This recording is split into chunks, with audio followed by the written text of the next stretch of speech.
My mom is currently singing in the background, so that is happening right now. Hello everyone, my name is Sarah. It is currently audition season for all of us actors and musical theater people. This is just when all the summer shows are about to happen, so companies and production places are auditioning all of us for shows they're gonna do over the summer. And a couple weeks ago, I believe, I got an Instagram DM from Rosa Ramirez asking me if I had any audition tips for her. She was auditioning for a Shakespeare show, and since I've had my share of Shakespeare, just this one show, yeah, I've got some audition tips for y'all. If you're interested, keep watching. There are different ways to audition for whichever type of show you're going for. This one specifically is gonna be for straight plays. I might make another one for musical theater shows or for dance shows. If you're interested, let me know in the comments below. But auditioning for plays, here we go. To start off, I am not a professional actor. I've never gotten paid for anything in theater, but I have had some experiences going to different auditions and getting rejected and things like that. So this is what I got for you. Okay, so right off the bat, just know that your audition starts the moment you walk into that theater space, not the audition room, the space in and of itself. Once you leave your car and walk through the doors, like the entrance of the entire building, that's when your audition starts. You want to look your best. You want to be on your best behavior. You want to look as professional as possible. You want to speak to everyone kindly, no matter who it is. Even though you may not see the director like right as you walk in, the stage managers will be there. Producers will be there. Other people who work in that building and in that space are going to be noticing you as well. And I tell people this a lot. It's good to have a great reputation before you when you're going into audition space. Sure, you can have a really nice headshot and an impressive resume, but if who you are and how you've worked before is not the greatest, things will go around. I don't know if you know this, but the theater world is kind of small. And when you work with a certain director who knows a lot of people, they can recommend you in a positive or a negative way. I know of some people who, wherever they're gonna go, they're gonna be cast in almost pretty much everything, not just because they're talented and they're smart and like a great person, but because of that, they have a great reputation in front of them, and the people that they've worked with will always recommend them for roles and probably like, hey, this person is gonna audition for you.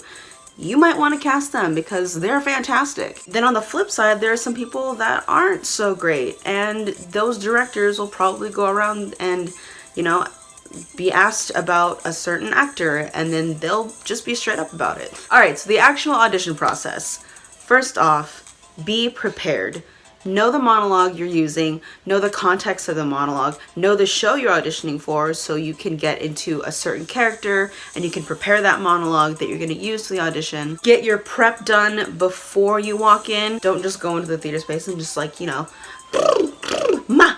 everywhere, because that's awkward. Some directors may ask for you to bring in a certain monologue, whether it be classical, if it's a Shakespearean one, or if it's something more contemporary, something more modern. Choose something that works with you, that you've probably been working on already, and that goes for the type of character you want to audition for in the show. Or sometimes they will say that we have sides for you that you will get day of. You may not even like see it. If it's a brand new play, you've probably never heard of it. Pay attention to the description of your character, what's happening in the scene, and if you have any questions, just go ahead and ask your stage manager, hey, what is going on in this scene?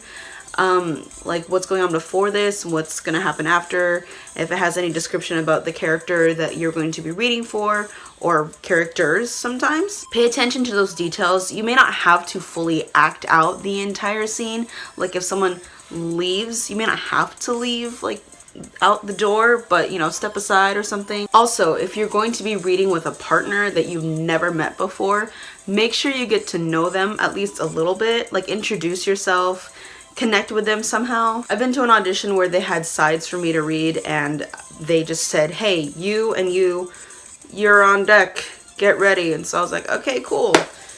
I'm awkward. But I introduced myself to that person and it was really cool, and he talked me through, okay, so I feel like the character would be like this, so it says here that I touch your shoulder. Do you mind if I touch your shoulder? That's really cool, and I really appreciated that. And I was like, man, of course, it's for the sake of the scene, let's go. Then we went in and we had a lot of fun in the audition. I guess you can get a feel from people if they're not okay with you like touching them or like being close to them. If they just want to like read from afar, that's fine. You just do what you gotta do. This is probably gonna be the last point I'm gonna make for this video, and that is to just be yourself. As cliche and as many times as you heard that, that's overall super important in an audition. Other than the fact that you want to show directors what you can do, you want to show them who you are, because they're gonna work with you, like you yourself and the character you're gonna play, but most importantly, they want to see who you are and what you can bring to the table. I think in any audition, whether you know for sure you're gonna get it or you're just kind of like, this isn't really my show, regardless whether you get this part or not, what's important is that you go in giving your absolute best, just going 100% and making sure that you leave not regretting anything and knowing that you gave it your all, you left all the cards on the table, and the rest is going to be up to that panel. I think that's really important whether you get a part or not, is that, hey man, the rest was all up to the directors and the producers and whoever was casting. It's just what they want for their show, and it may not even be you yourself. It might not be something that you've done. Maybe it's just something you can't change about yourself, like, oh, they wanted someone who looks something like this, or someone who has this kind of voice, or, you know, this height sometimes. What you can do though is give it your all. I think I've already said that, but make sure you give it your all and show them who you are and why they should hire you or cast you for this part. And like I said, this is mainly just for straight plays. There are some things that you can put into musical theater auditions, like of course being professional and knowing that your audition starts once you walk into this space, and also with dance auditions, like be professional.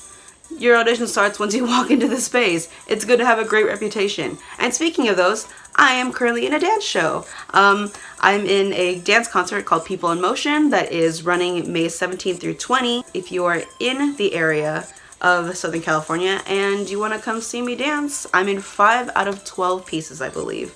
I will leave a link to those dates and the ticket information down below. Please come see it. I would love to see you after the show as well and greet you. And yeah, it's gonna be super fun, and I'm gonna be super tired, but it's gonna be super fun. Alright, thank you guys for hanging out with me today. I hope you liked this video. If you did, give it a thumbs up. Let me know if you have any other audition tips, and you can leave them down below. If you want to see a musical theater one or a dance one, let me know as well. You can also message me over on the social medias. I've got those links in the down below. And subscribe if you haven't already. I'll be making videos and posting them every Saturday and kind of whenever else. And that's it. Thanks for hanging out with me today. I'll see you guys in the next video. Bye!